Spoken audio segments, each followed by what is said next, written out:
दोस्तों नमस्कार।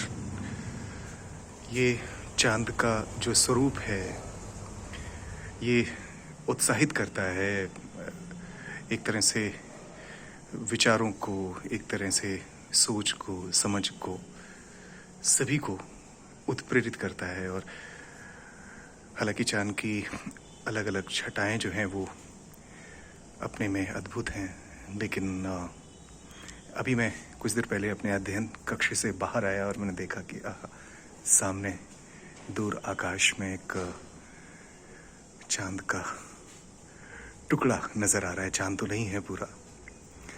और अगर हम विज्ञान को परे रख दें तो ये इतनी खूबसूरत सजावट है इस कुदरत की, जो मन को, आत्मा को एक तरह से आनंदित करती है। बहुत कुछ बदल रहा है, बहुत सारी चीज़ें बदल रही हैं और ज़मीन में ही इतनी रोशनियाँ मौजूद हैं, हालांकि उनमें मुकम्मल कोई नहीं है। बहुत सारी रोशनियाँ मिलकर भी चाँद और सूरज का मुकाबला नहीं कर पाएंगी, लेकिन फिर भी एक मशरूफ़ ज़िंदगी और दुनियावी रोशनियां हैं, उनमें ज़िंदगी उलझ के रह जाती है। लेकिन कभी कभार अचानक ऐसा लगता है कि और भी चीज़ें जो हैं मौजूद हैं इस संसार में।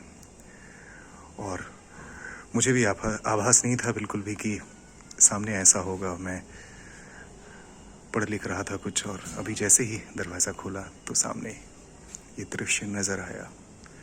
कदम ठिठक गए और लगा कि कुछ पल इस अलौकिक छटा को निहारा जाए। पृथ्वी और ये पूरा आकाश और इनमें दूर दूर तक बिखरे यानी ग्रह उपग्रह, इनकी उपस्थिति हमेशा से इंसान में कौतूहल उत्पन्न करती रही है, जिज्ञासा उत्पन्न करती रही है।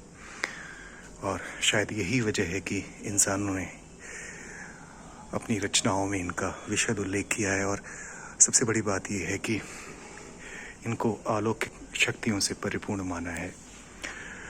तो हम भावनाओं से जुड़े हुए हैं इनसे। और एक और भी चीज़ है कि जिस तरह से प्लेटो राज्य के आंगिक सिद्धांत में बताते हैं कि जो राज्य है वो मनुष्य की पूर्णता का द्योतक है, ठीक वैसे ही मुझे लगता है एक मनुष्य या एक जीव जो है वो तब तक अपूर्ण है जब तक वो प्रकृति के साथ जुड़ा हुआ नहीं है। ये बहुत सारी जो मौजूद चीज़ें हैं उसके साथ मिलकर ही मनुष्य पूर्णता को प्राप्त करता है। अन्यथा ये जो कृत्रिम पर्यावरण है आसपास, शायद वो कहीं ना कहीं से कमज़ोर रह जाता है इस पूर्णता के समक्ष। धन्यवाद।